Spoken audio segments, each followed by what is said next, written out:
She say, he say, he What up, everybody? It is He Say, She Say Radio coming to you with episode 21. It is Vente Uno. You got We're it. here at a different location. We hope you guys like it. It is your boy, Solomon. What's up, y'all? It's Siobhan J. It is Uncle Kill. It's MJ. It's your girl Jordan. And I'm Shadea. And we have a wonderful show for you today, so stay tuned in. This has got to stop, and we know exactly what we're talking about. Everybody knows what this is going to be about. This is our first show after the George Floyd incident. So, like I said, it has to stop. It's been too long since, we've had a rally or, a rioting and looting and stuff like that. It's been a while, but it's to the point now where I feel like it's going to bring some type of change around, because I see like some cities and states are having like new stuff with the government issued out saying that officers that turn off their body cam, I think, or like it's some type of trouble they're getting, like new laws and stuff like that. So it's just to the point with me where I found out about it and I was like pissed off, like fighting mad about it, like because to watch somebody die the way that he died with the audience that he had, like, was not cool at all. Like, I'm looking at the police, and not only is he, positioned the way he's positioned, but it's like he has a smirk on his face, like it was funny. Mm-hmm. And it's like, at this point, what do we have to do as citizens in order to get stuff like this from happening? Like, I'm to the point where if I get pulled over for running a red light or making a wrong turn or something, I could possibly lose my life like that quick. Mm-hmm. And that shouldn't be that way. So I just need, I guess, some feedback as far as what are the solutions that y'all think we should encounter with. I think that's hard, because it's already tough being Black in America. So for us to have our own solutions, and we don't make any of the laws or rules, it's like we can have an idea of what we want to be done, but if they don't put it in place, then it's just like we're just talking. Mm-hmm. I mean, I feel like as far as solutions, it's kind of two sides of it. Of course, you have the affirmative actions, like policies and stuff that you can, implement when it comes to racial inequality. But racism is a mental issue, mm-hmm. And so it's like, it's something that is taught, and it's something that is taught and you learn it through it processing in your mind. So it's like, you can't necessarily change a human's mind, human perception just based on someone's, skin pigmentation. So it's two sides of it. How can you change the mind, in which you really can't, because people are gonna think however they think. I mean, you have people that's actually racist, but they're supporting this Black Lives Matter in a weird way, but naturally they're racist because that in their head they still have an issue with Black people or anybody else. So it's kind of hard as far as coming up with solutions to fix it, but that's how it is now. Yeah, I definitely think that this is a start because, like you said, we've seen so many things that are being put into play because of these riots and protests and all this different stuff. And like you said, people are tired of it. So I think the overall solution is coming together and standing up and fighting for what is right, whether you Black, Hispanic, white, whatever the case may be. Togetherness, I feel like, is what we can do to change things. And I feel like in this case, with the video going how it went and people seeing what they saw, we saw a man that was alive at the beginning of the video and dead by the end of the video, and treated like... Without a gunshot. Right, and just treated like dog shit. You see police standing around. If that was me, I would have pushed the dude off of him or something. Then you see civilians watching, recording, everybody can see it. So now with this situation, it not only affects the Black community, it affects anybody that has any type of empathy or just anything. So I feel like with it being shown the way it was shown, people now see, wow, somebody was just murdered in a horrible way for something that just wasn't even nothing. Allegedly. Right, allegedly. And that's not right. So I feel like it's up to us as the citizens, it's up to us as the people of these states and cities and towns and this country to put that pressure on government officials and people that are in the justice system to do the right thing. So I feel like that's where it starts. I mean, I feel like we're doing the best that we can, and I think that so much change has come just because of all the protests, all the looting, all the calling, make sure people are held responsible for their racism and, you know, just everything. People are really coming together, different races, different countries, continents. They're all coming together, so I feel like, yeah, I see change happening. And I feel like there's only so much we can do, especially as Black people. Like, I think at this point, we've been trying to fight for so long that we're just tired. So I think that the extra help from other races and ethnicities is refreshing, honestly. So I think we are moving forward, but there is a lot to be done. And also, I just kind of feel about the whole movement that I know a lot of people are supporting us, different corporations, but we shouldn't just be content with that because they have to at this point, because they know where the money is, they know where, you know, our coin, if they don't get our coin, then it's gonna be a problem. So yeah, a lot of them are supporting out of, you know, they have to, and to shut us up for one. But we shouldn't allow that to, you know, silence us and just forget about it, you know?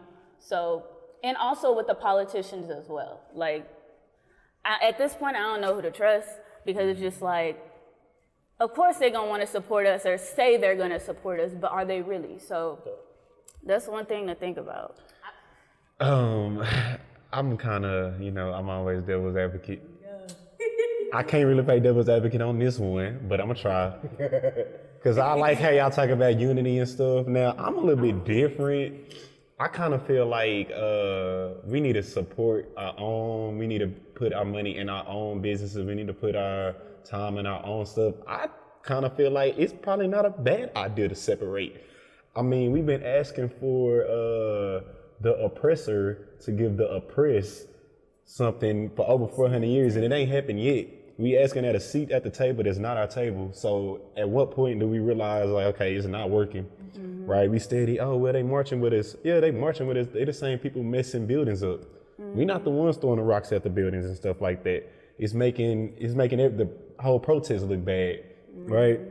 I just feel like maybe once we start to come together just as Black people, then we might be good versus, oh, well, we need the help from the whites and we need the help from, because I mean, you can tell in the video that obviously it was an Asian man standing right there. He gave no shits. Other races really don't care. These corporations, like you said, they low-key don't care, but if they don't post nothing, then we're not gonna spend there. And then they know if they do post something, then we like, oh, well, they got our back. We gonna spend there now, which is not, I mean, for us, is really like we seeing that they doing something when they not really doing nothing. I'm more of a separate but equal type person. It's weird because, like MJ brought up the Asian cop, I want to kind of spin that around a little bit. So if you are, you know, working with somebody or, you know, doing something with somebody, and whatever you're doing is basically intended to be the right thing, but you see that person veer off. Yeah. Don't just help me sometimes. Just help me. Off. But you see that person veering off to do bad. If that's your partner, if that's who you know are together with, does it make you feel uncomfortable to, you know, say, hey man, nah, we're not doing it that way? I feel like it shouldn't if you have any morals. Yeah. But I feel like at the end of the day too, America has this problem with labeling everybody that's of color as a minority, which is not the case. Right. Like they don't struggle like we struggle. Right. So that video goes to show that the stuff that we go through, a lot of them don't care about because it has nothing to do with them. They're not the ones getting shot by the police. They're not the ones that can't get housing and jobs and stuff like that. So they don't struggle like we do. So in a situation like that, of course, he gonna take the side of somebody that he works with versus somebody that's of color just like him, because they don't mean nothing to them.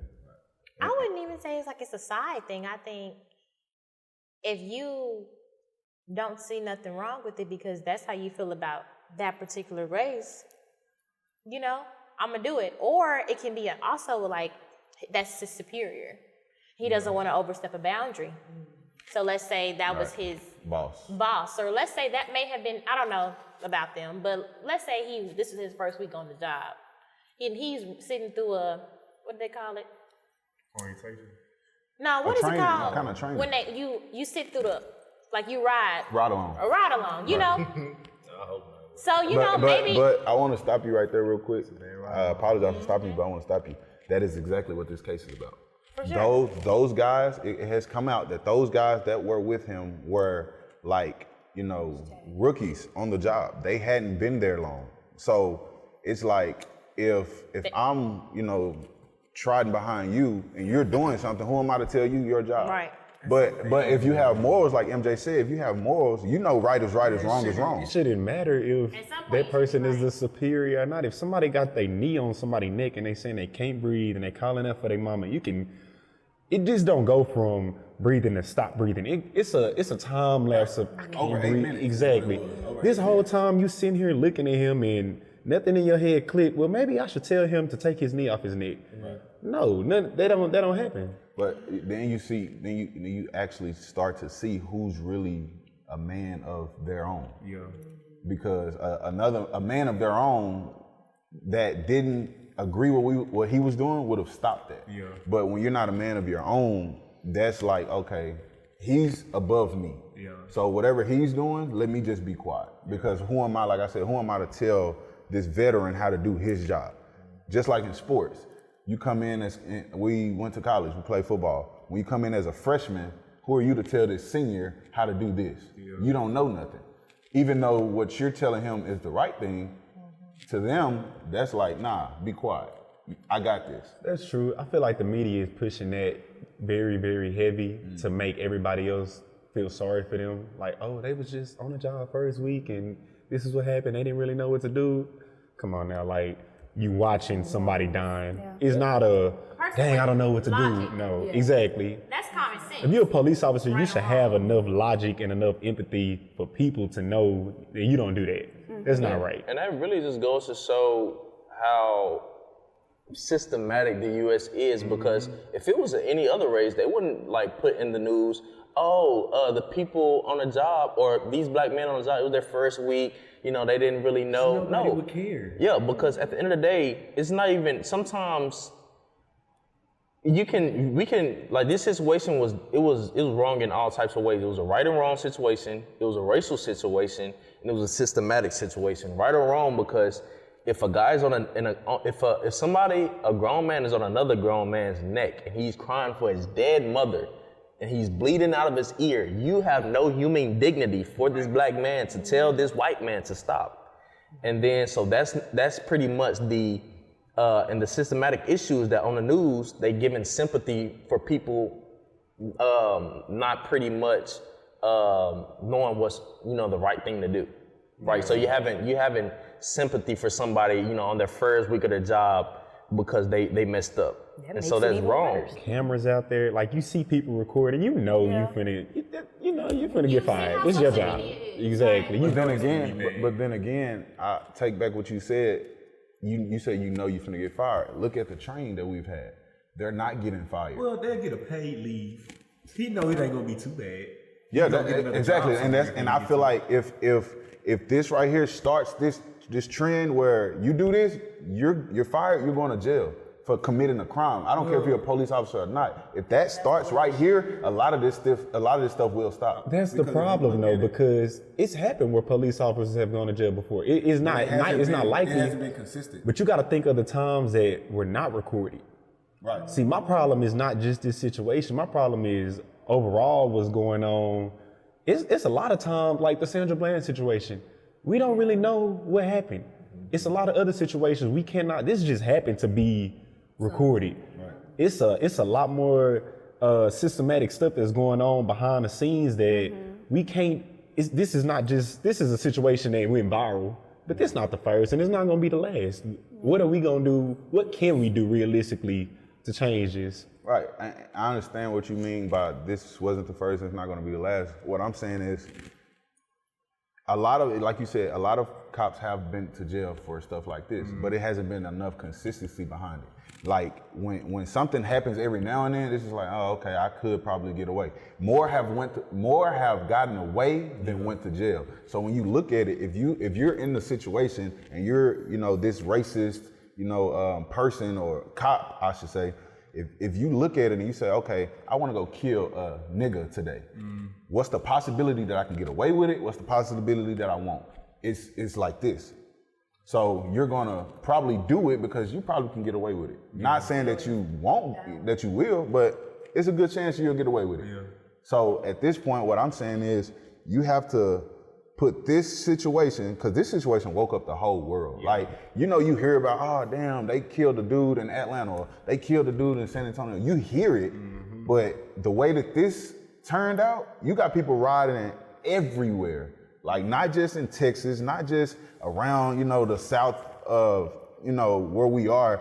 It's everywhere, like across the seas. Like, it is crazy how people reacted to this one man's death. I think with people reacting like in different places, I think, especially overseas, which really caught my eye, I think is that it's happening over there as well. And so people are seeing, okay, this is happening. They relate to it. Like, I feel like the reason why this brought such a huge uprising is because now it's kind of hitting home for a lot of people, because it's like it's the last straw. It's the straw that broke the camel's back.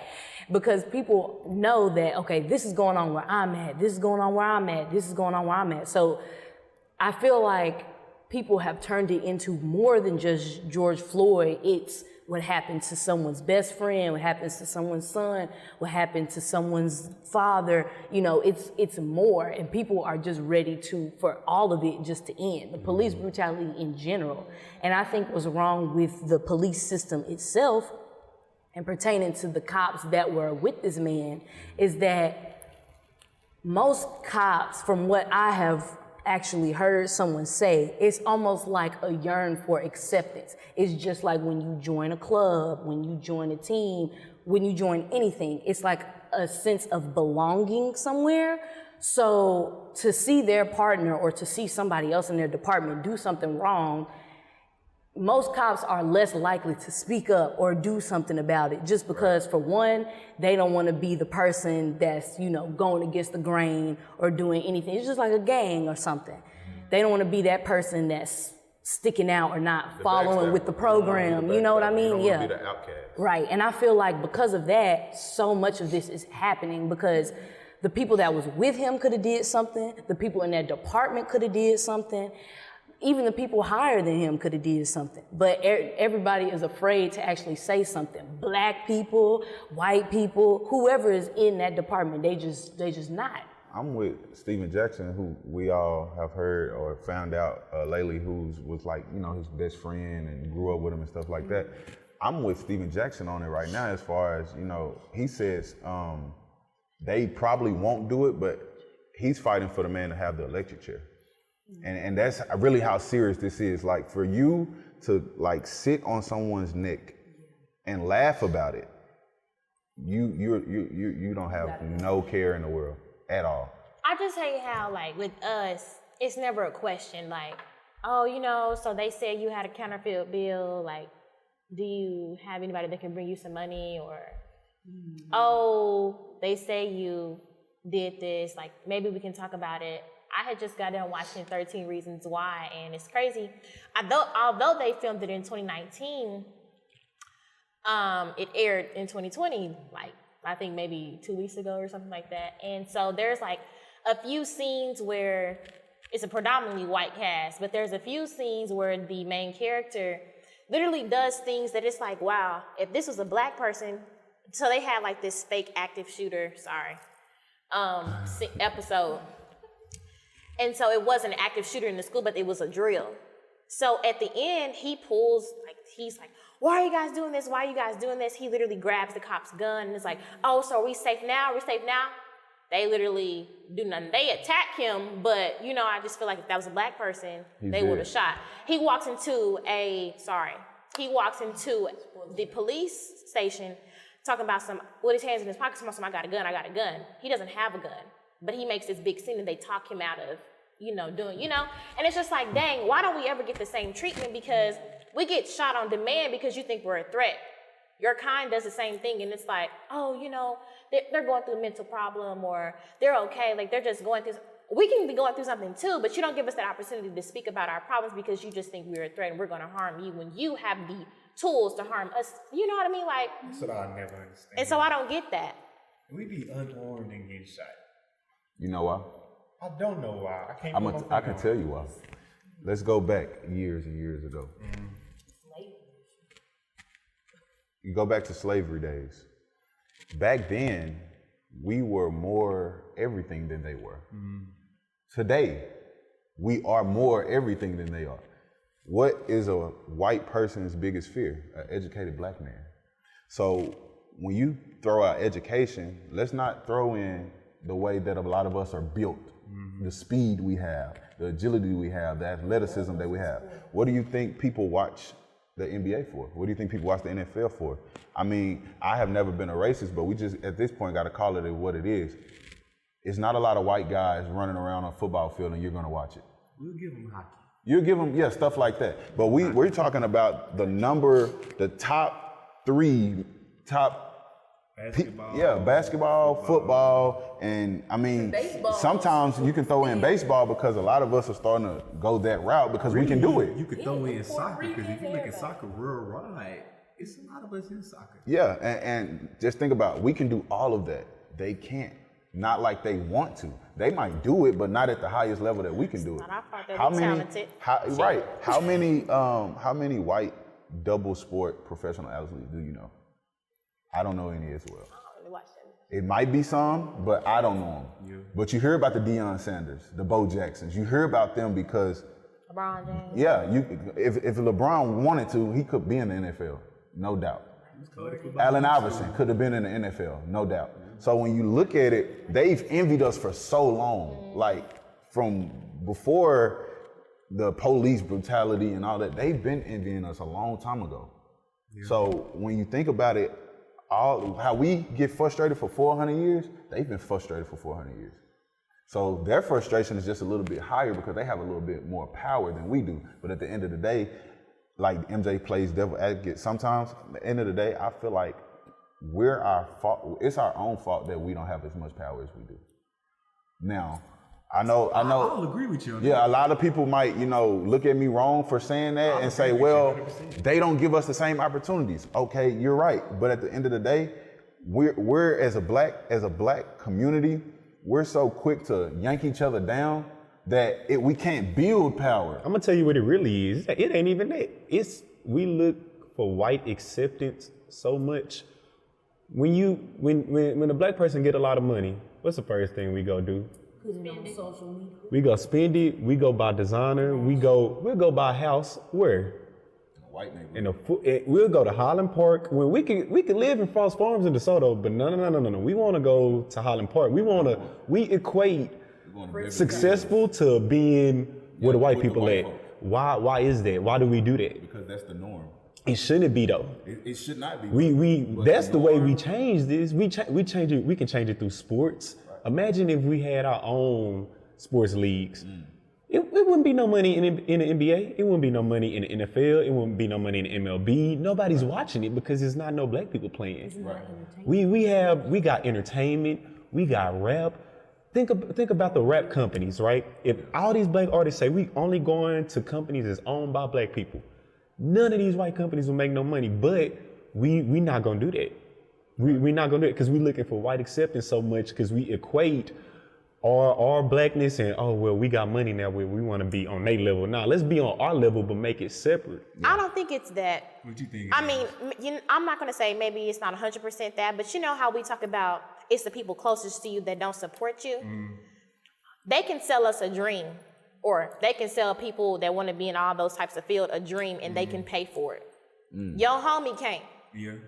But there's the thing though, you got black people that's at the top that can afford to make a league. You can afford to do all of that, but you're not going to. Because if you do that now, you completely separate from the white people. Now it's like, well, dang, we not gonna get none of their money no more. At the same time, too, as far as the housing thing, if you look at Dallas from a big spectrum, you have Central, you have North, and you have the South. Why is it that from the Central to the South, there's the African American population is vast, and then you have from the Central towards the North, that's pretty much all the white people stay. The schools get funded greatly. Banks fund everybody, and then as far as the South, you don't hardly get. That's where all the hood schools and shit like that. So another thing, a reason why a black person would want to go up north, because I'm one. So the only reason why we want to travel up north is because there's not enough funding. There's not enough pretty much land that will pretty much appreciate in the future in this particular area, because it's not funded correctly. We don't build our own communities up. Imagine you just. But you have banks. You have government. It's black banks that allow you to get loans. We don't even support black banks. I was just gonna say back, really, if you go all the way back to civil rights, or you go back to when things were segregated, when we had these black schools and when we had these black hospitals and things like that, kind of like what Solomon said. One is we just not gonna have the resources that we want, and two is gonna get burnt down, just like Tulsa, for example. We had all these black businesses that was booming, taken right from under us. It's like, so I feel like people kind of get in that mindset to where it's like we have to join up. I like what you're saying, but I feel like in people's minds, they feel like it may not prevail or something like that. I'm gonna tell you this. I'm gonna break it down on some history shit real quick. If you look at pre-segregation, right? Pre-segregation or pre-integration, right? Blacks, we had our own schools. We never was really having just, we don't have enough funding and stuff for the schools. Now, when you separate, and now these black parents thinking, we need to send our kids to these white schools. Now what happens to the black schools? They don't get funding anymore. Now when these families move out of black areas and they move into the white neighborhoods, now is, where's the tax money going for these schools, right? Because the same thing happened with Highland Park. Highland Park separated from Dallas ISD because they didn't want their money going towards the ISD schools. So that's how you got Highland Park ISD. That's how you got Highland Park Police Department, right? Now imagine if black people was to say, you know what? We're gonna stay in our schools. We're gonna stay in our neighborhoods. We're gonna build our own neighborhoods, that we're gonna keep our kids going to these schools. We are gonna help provide funding. Now that's how you build it up. But you can't just say, they already got it over there. We're just gonna go where they already got it. Because if that's the case, we're gonna be at this for another 200 years. It's never gonna change. Let me stop you right there. Exactly. We can't afford to stay, not only financially, we cannot afford to stay in our own black communities with the crime rate being as high as it is. Why is the crime rate like that? The crime rate is like that because we are too lazy to go get our own. No. The crime rate is like that because it's not enough job opportunities. I'm gonna tell you this. A lot of niggas can go get, I don't mean to say niggas, but a lot of Negroes, we can go get jobs, right? And let me ask you this. Where are most the jobs at? In the white neighborhood. Exactly, right? Why is that? We can have jobs in our neighborhoods. We go to these jobs in the northern part, right? It's a lot of jobs downtown. You got a Frisco, you got a Richardson, you got all that area. We can afford to build these jobs in our neighborhoods. Now the crime rate is so high in our neighborhoods because of poverty, right? So you got to change that first, because when niggas hungry, they're gonna find a way to eat. Whether you got to steal, kill, no matter what, you're gonna find a way to eat. You don't need to do that. But if you fix that problem, the crime rate gonna go down. If you put money in niggas' pockets, you ain't got no reason. I don't have no reason to come rob you if I'm making money from a job. Right. It might not be the exact amount of money that I want, but I wasn't gonna get that job that way anyway, because I'm probably not degreed, but if I am, At the same time, let me say this real quick. At the same time, the people that's living in these, low income, neighborhoods and stuff like that, pretty much the hood, they are not as educated. They don't get the same education as these people, so they don't even know how to take the proper steps to, in order to form that business. At the same time, Black people can be the worst business partners. That's true. I know for myself. I love my people, but at the same time, we can be the worst business partners because at the end of the day, what black people do, and while we can't, thrive, oh shit, I'm getting mad. What black people do, because we love to lease for one, and we love competition. So if we see one person eating, we will fake like we are, for them, a confident for them. And as soon as they get to a certain point, we will snatch whatever they got, take it, and do it. And then your friend will do the same for you. And so that's one reason why, you can't. I see what you're saying. Okay, but question. Go ahead. Because I want to change this to a positive, and I want you to answer. Okay. Who do you think is going to be the catalyst to make the difference? I'm gonna be the catalyst to make the difference. I'm gonna find a way, because I like what you said about the neighborhoods. You say we need to invest all our money in We our gotta invest into our own communities. Correct. But it takes one person and a team of people who, But before we could do it, it's a mentality, yeah. it's a mentality. You can't just have an idea because it sounds good. Black people with money.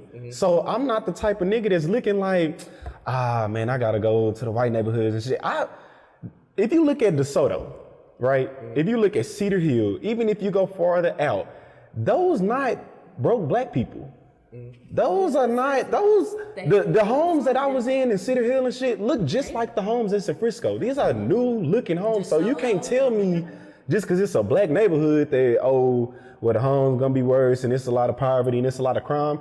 It ain't a lot of crime in DeSoto. It ain't a lot of crime in Cedar Hill. It ain't a lot of crime if you go farther out. It's not a lot of crime in Red Oak. All them areas got a lot of black people that got paper, right? Now, what they don't have that the northern parts have is more businesses. But a lot of black people would commute from those areas to go out north to get to work. But imagine if we had those businesses and keeping their money in our own neighborhoods. Why is it that Asians and white people and other communities can do that, but we can't? We the only group of people that don't have our own businesses and stuff in our communities and support each other. You got a Chinatown, but you ain't got no black town. It bounces off of what Jordan said and what Solomon just said. It's a mentality first. You have to have the mentality in order to want to be a business owner for one. That's the thing, though. All of us don't have to be business owners. But look, no, listen. Somebody has to. That's the thing. Somebody. We can go work in our community. Exactly, you're right about that. But it has to be a mentality. But we still don't own it, though. No matter how much money we have, if we don't own our own stuff, our own construction property or whatever it's called, our own buildings, it's still gonna go back in their pockets no matter what. And at the same time, you can't make a poor business move just because you don't want to affiliate, with a white company. If you want to build, invest, let's say, for instance, you want to build a school in the hood, right? A great funded school in the hood, but at the same time, in order for you to get that funding, you have to communicate with a bank that's up north. But you want to bring it to the hood, right? You can't let your arrogance and your arrogance and your pride pretty much deter you from that dream to provide for these less fortunate kids because you don't want to, communicate with them. That's true. See, here's my thing. I'm the type of person, not saying that I'm a user, but I would use that, right? Yeah. Because listen, business-wise, in any business, if you're trying to make it to the next level, it starts off with credit and you gonna get loans from the bank, no matter if you white, black, Mexican. So we can't say, oh, well, if you're in the black community, you can't get these loans and stuff. Nah, we can get them, but we gotta have financial literacy to where we able to get that stuff in our own communities. You just said, well, the construction companies and shit. It's black construction companies.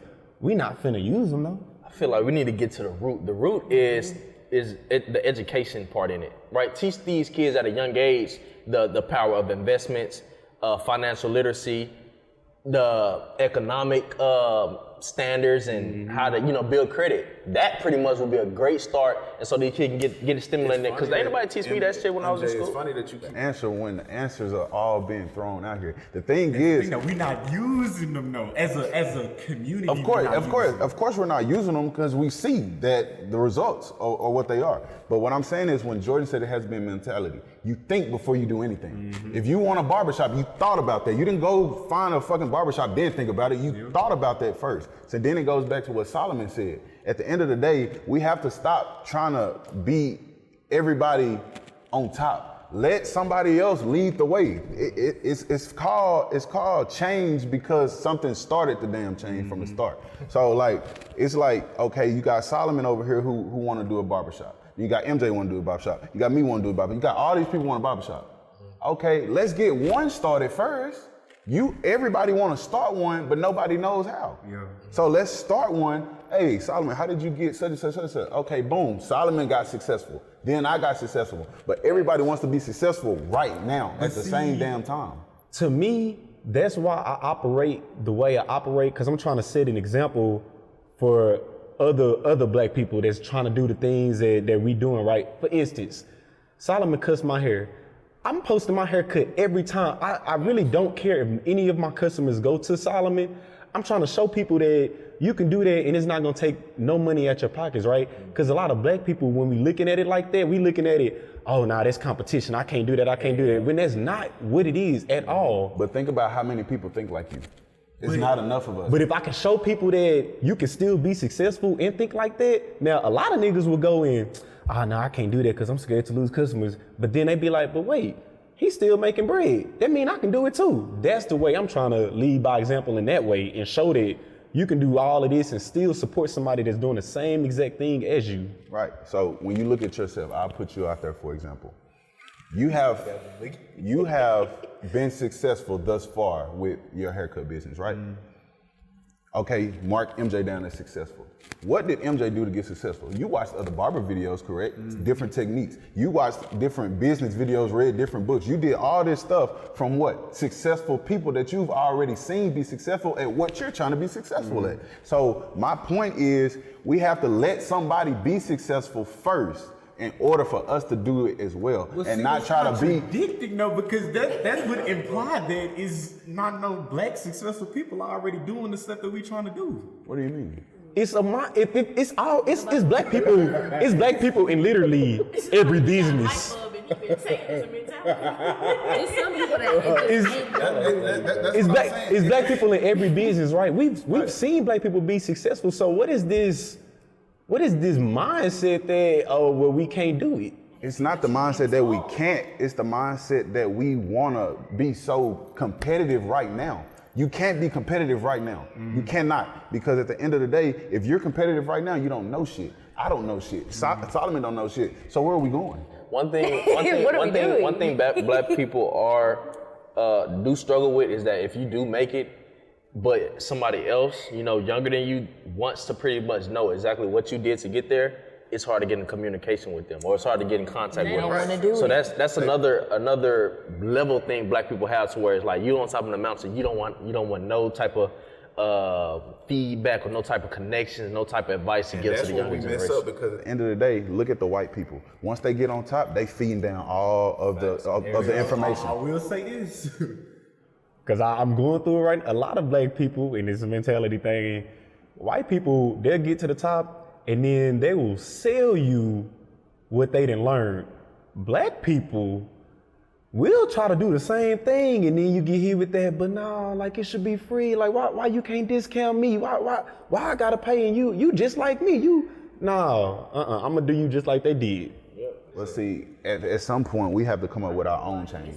We have to come up with our own way of handing down information. That's right. If white people charge to give information, okay, let white people charge. If you see your people ain't with that, your people not with that. So why hold what you got because they want it for free when you're just, okay, look, think about it like this. You get a barbershop. You don't want to give nobody nothing for free, right? You don't want to get nothing for free. You don't want to give out nothing for free. So you're just that one barbershop. They gave out what they people want, what they people can handle. They people can afford the information, so they gave it to them. Our people realistically, you can sit here and say, oh, well, people do what they want to do with their money, which is true. But realistically, our people cannot afford the way that white people can afford it. Why? Because of what has already been started from the start. I'm gonna tell you, statistically, that's a lie. I'm going to tell you why. I'm going to tell you why, because I fact check my shit. All right. What is it? Black people buy the highest number of Mercedes in America, right? Black people buy the most designer in America, right?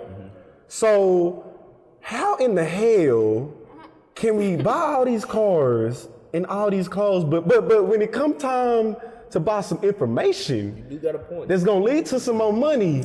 Now is, oh, I ain't got it. Oh, no, I need it at a discount. Right. No, you had it. You spent the $800 on some shoes instead of spending the $800 on a course. For the acceptance. And I go a step further. You got black people who, oh no, I can't afford this, right?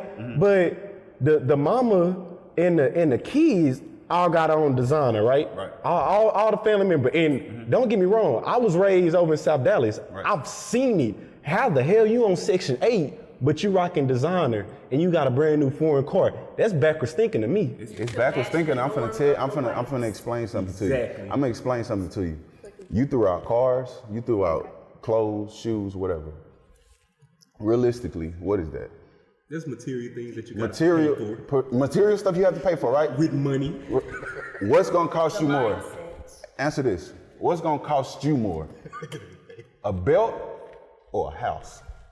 A belt or a house? Well, to be honest with you, if I go finance the house, it's probably gonna be my monthly payment on that house is gonna be the same amount as I pay for that bill. The Gucci shoes I wear, they $1,200. My rent at my apartment is $1,200. I can buy that pair of shoes every month if I want to. How? What do you mean how? Cause I make money. No. What do you mean how? No. We're not speaking with, I'm not speaking directly at you when I say how can you buy the money. Mm-hmm. Think about it. Okay, I can go buy a $500 pair of shoes. I can go buy a $200 belt. That's $700. Okay, with that, that's just for flexing, right? Flexing No. for what though? No. Have nothing. Who knows why people flex? Nobody knows why people flex, but the person that's flexing. Nobody knows. So if I go spend $700 on something like that, that's ignorance. Why? Because I can go put that same money over here where the white people at, but the white people, you know the difference between that 700 and that 700? That 700 right there gonna keep coming over and over and over no matter what because of what they have already done in the past. This right here could stop. You can have a job. Okay, let's say you sell drugs. Okay, boom. Let's say you get caught, you go to jail. Your son can keep wearing Gucci because you in jail? No. The same thing. You act like just because a white it's a white family that all white families got generational wealth. That's not the case. It's not white the people case. looking for jobs just like we looking for jobs. We just do stupid shit with our money and then blame it on the system. Nah, let's do some right shit with our money and then try to get ahead. That's true. But look at it like this, MJ. If you go to North Park right now, Kelvin, I guarantee you're gonna see more niggas in the Gucci store than white people. Yeah. If you go to Neiman's, I guarantee you're gonna see more niggas in there. I guarantee you there's gonna be more niggas trying on shit that they can't afford. We gonna buy credit cards. We gonna use credit cards to buy these shoes and shit, right? Paying. Neiman's got a 24% interest rate on their card, right? I know about 100 niggas with Neiman's cards. White people not doing that because financially they're more literate. We not thinking like that. Why would I go buy this when I can invest it? But why are they thinking this way and we're thinking that way? It's a mentality. It's a mentality and what else? No. We won't. It was taught. It was taught, MJ. So that shit is taught. What I'm saying is we need to At the end of the day, you break have to that. unlearn it though. You have to unlearn it, but it's taught. It's taught. Like you said, every white person doesn't have generational wealth. That's true. But how many more white people do you think have more generational wealth than black people? It's way more. I'm sure it is. So what I'm saying to you is they are gonna keep the percentage is higher. The percentage is higher of a white person continuing to make money than a black person. That's what I'm telling you though. I understand, you're correct. We can do the same thing though. We can do the exact same thing if we start putting our money into places that can make more money instead of trying to flex. Like I said, if you can, like she said, you can unlearn it. We don't have the information, MJ. What do you mean? If you got, So maybe y'all can create a course or something. that's fine. No. We don't have the information. We don't have it. It's not information. Help the people out. Because it's not. It's common sense. Be the It's change not. you wish to How see. is it not? It's common not. sense? You know why it's not common sense? Because Peter taught his son. He taught his son. They have the information already. We are not teaching that shit. Kelvin, if I tell you, listen, I got this $800 pair of shoes, Kelvin. You can buy this $800 pair of shoes, or you can save that money, right? And you can pay this $800 on a house note or something like that, right? I'm gonna say $1,200. I'm gonna make it realistic, right? Common sense, which one would you go with? Common sense tells you the house. But what I'm telling you, what we are brought up with, what are you brought up in? When you get ready to go out for your birthday, what the fuck you finna go do? Buy a fit, because we want to look good. You go to I'm not saying all white people, we just gonna throw out the norms of both sides. You go to a white person, they not finna go, oh, it's my birthday, I need the $800 pair of Gucci shoes that dropped last week. They're not thinking about shit like that. Why? Because they were taught that's not what's important. We're taught, hey, you need to go get them Gucci's. We're taught bling, we taught all this shit. We're taught that shit. So we're not gonna veer this way because we're taught this way. It should be common sense, but it's not. Should be. I think it's should be. personal. It's a lot of families who don't teach their kids that.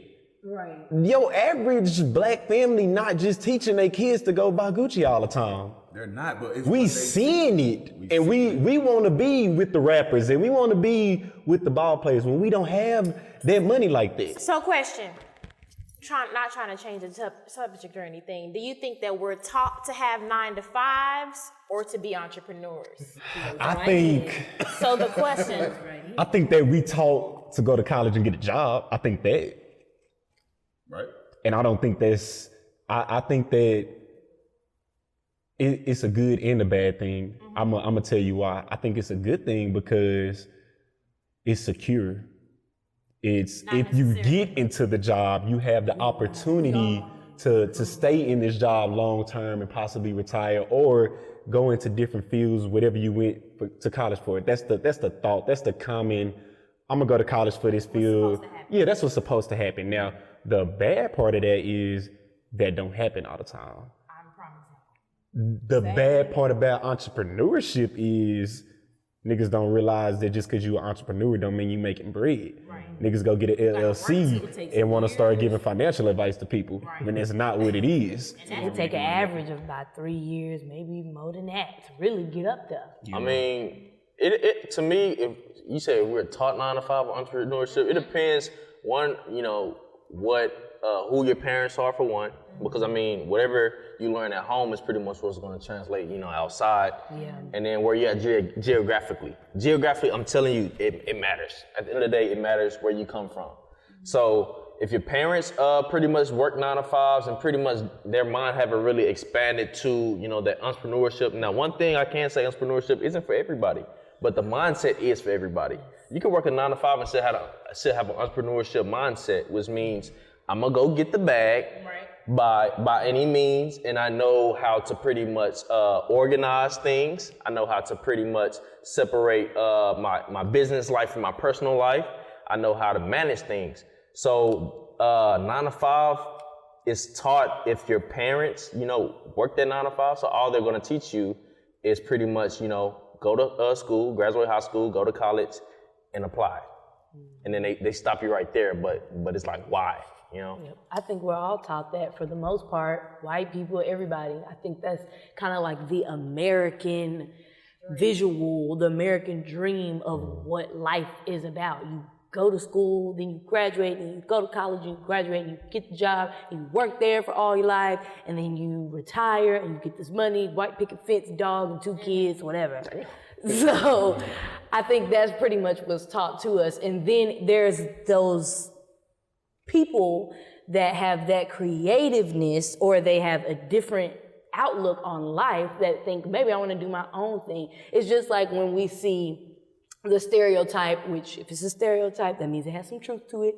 The stereotype of, for example, people that want to be artists. They parents may want them to be doctors and lawyers and whatever, because why? That's who makes the most money, you know, or CEOs or something, but they just want to paint, or they just want to make music, or they, well, like they just want to cut hair, or they just whatever. But to them, it's like, that's really not nothing.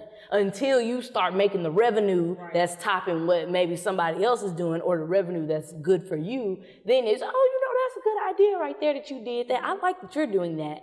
So I feel like to an extent, everybody is kind of taught that that security of having a 9-to-5 or a job that is secure, doctor, lawyer, whatever. Because I know for me, it was a time in my life, I really liked doing hair. I like braiding people's hair, putting braids in, whatever.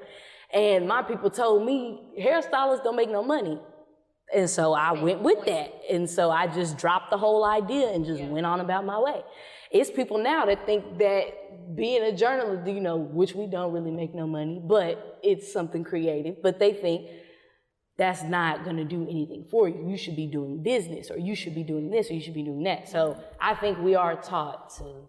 Go ahead. So I'm sure we all saw the video with B. Simone and Nick Cannon, and she's talking about how she's an entrepreneur and she wants somebody to date somebody. She wants her husband to be somebody that's a CEO, entrepreneur, the same thing.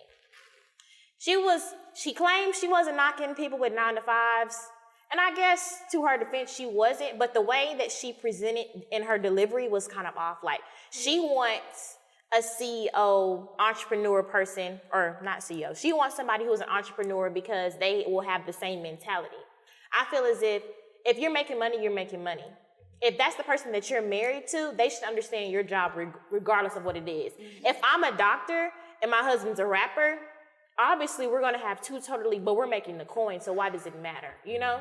So like, do y'all feel as if you need to marry somebody or be in a relationship with somebody who's in the same career path, or not career path, but like, I guess same bracket, or does it matter? No. 9-to-5, or have your own business? No, I think what B. Simone, honestly, I think where she was coming from was the dollar amount. I don't think she really meant the mentality, because I feel like she has it misunderstood. Like MJ said earlier, just because you have a business doesn't mean your business is making any money. She only became a millionaire because she harassed people. Yeah, right. If we're being completely honest. Yeah, for 50 days, she was on social media buying my stuff. I've seen little clips and stuff like that, so I don't really know the entirety of what you just spoke on, but I mean, she probably did. But what I'm saying is, I think she sees how her success was in being an entrepreneur. She became a millionaire. So I feel like she thinks, okay, well, in order to be a millionaire, I need an entrepreneur.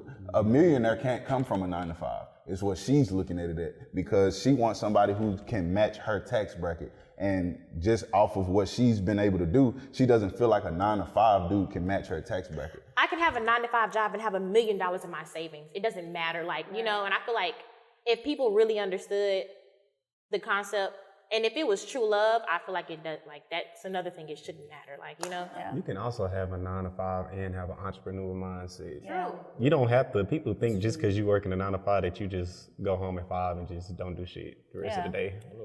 You can still have a business. 9-to-5, Even if you don't have a business, you could be planning anything. People don't know what you got going on. So just because I'm never looking at somebody with a 9-to-5 and be like, oh, they just work from 9 to 5 and just go home and do nothing. All right. A lot of people that do work a 9-to-5, there's a lot of people who make millions of dollars every year, who have bonuses, who have, you know, commission. Yeah, a lot of money. And they work overtime. They don't work just 9 to 5. They put in a lot of extra work to make stuff happen. And I don't know. I see what she was saying, and she just wants somebody with the same mentality, the same entrepreneurship spirit, you know, but I guess you can't limit yourself when it comes to like relationships and things like that. Because a lot of people, I mean, because she came from like social media and stuff like that. So it's like, she got it from just building a fan base and this and that, but like not everybody has that as far as like, you know, being an entrepreneur. The funny thing about an entrepreneur and a 9-to-5, just because you're an entrepreneur doesn't mean you work the same hours. No, not that. Just because you're an entrepreneur doesn't mean your dollars are coming in more than this 9-to-5. Oh yeah. Because I know a lot of entrepreneurs who might be selling t-shirts. I own my own business. I do, you know, clothes. You're probably making $150 a month off your clothes. Right. Whereas this 9-to-5 made $150 in a week. So, or in a day, or whatever the case is. Like I'm saying, what you're right. You're right. Go get that. But the thing is, like, if you make $150 in a month, you're an entrepreneur. You just have that title. The title sounds great. Oh, I own my own business. Okay, but you live at home. Why? Because you don't have enough money to not live at home. But this 9 to 5 making your monthly wage in a day. I mean, people need to understand it's levels to entrepreneurship. Entrepreneurship, you got the small business owners, you got the self-employed guys, you got the big businesses, and then you got the masters, which is like the investors, people that have money making money for them. Right? So just because, like you said, small business people, they make money, they're not as, they don't have as much money as the big business guys because they got more employees, more assets. The investors, pretty much, they put their money in a spot and that money is pretty much multiplying every single day, right?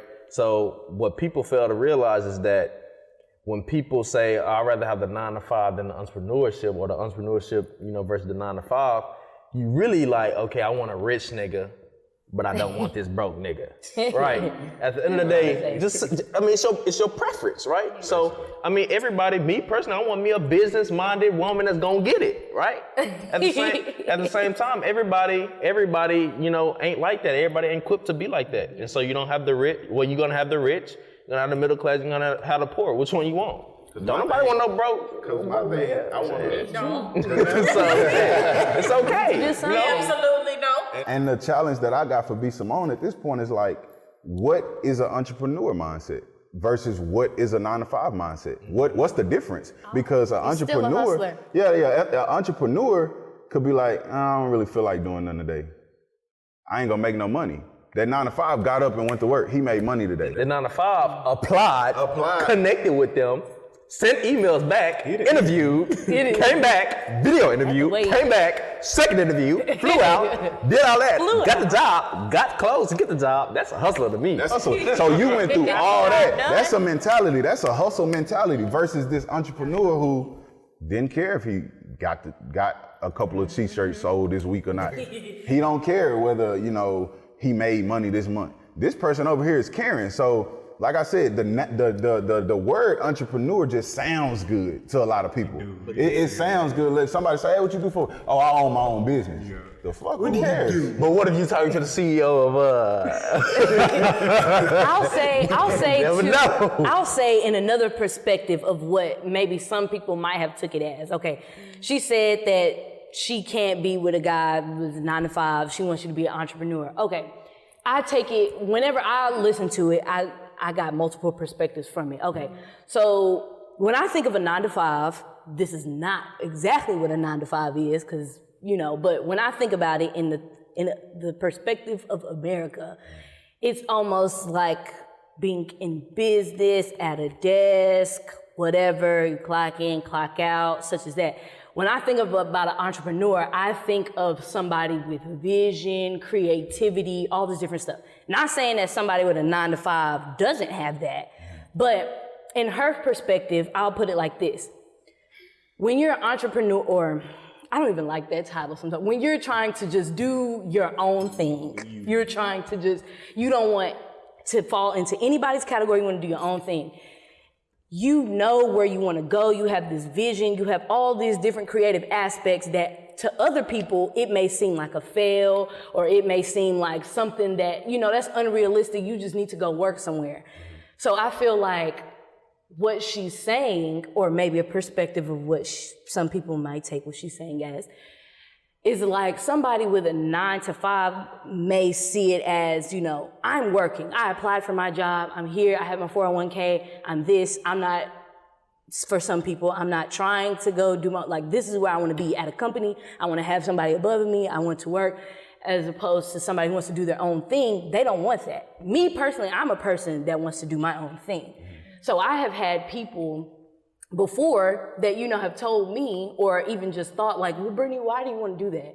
Why do you want to, why don't you just go work somewhere? Or why don't you go do this? Or why don't you get a degree in this? Or why don't you do something like that? So I feel like for her, it's like she's thinking, I want a guy that kind of has that same I want to do my own thing mentality, that it matches mine. But like what Jordan was saying and what y'all were saying, if y'all, like even what Shade was saying, if y'all both making the coin, like it really don't matter. Or you should talk to somebody or marry somebody that accepts you as that person, to be that person that, okay, my wife or my husband wants to do their own thing. I'm content with working for the man or doing what I do.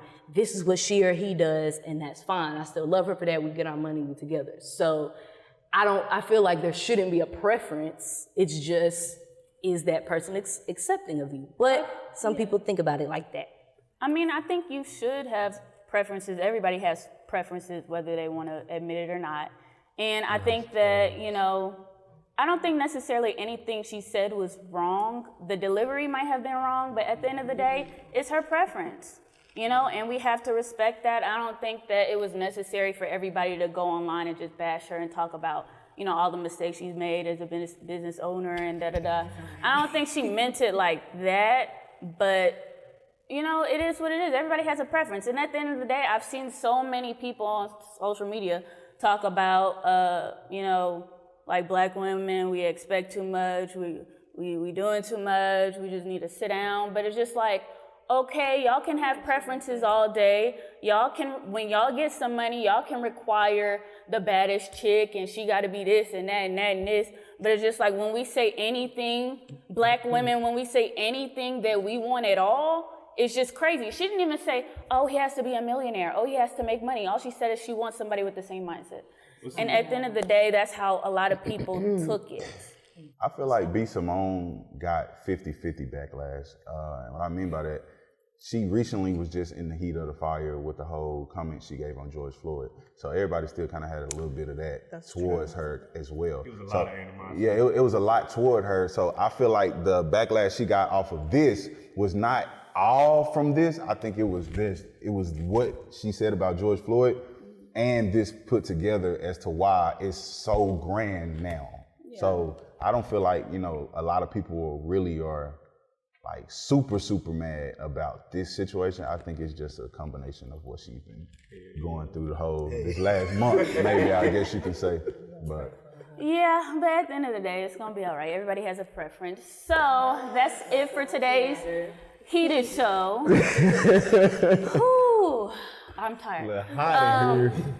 But yeah, so we'll see you guys later. Thank you guys so much for tuning in. Make sure you follow us on Instagram at HeSaySheSay Radio. Follow us on Twitter at HeSaySheSay Crew. Make sure you like, comment, and subscribe. We want to hear from you guys, and that's it. Bye.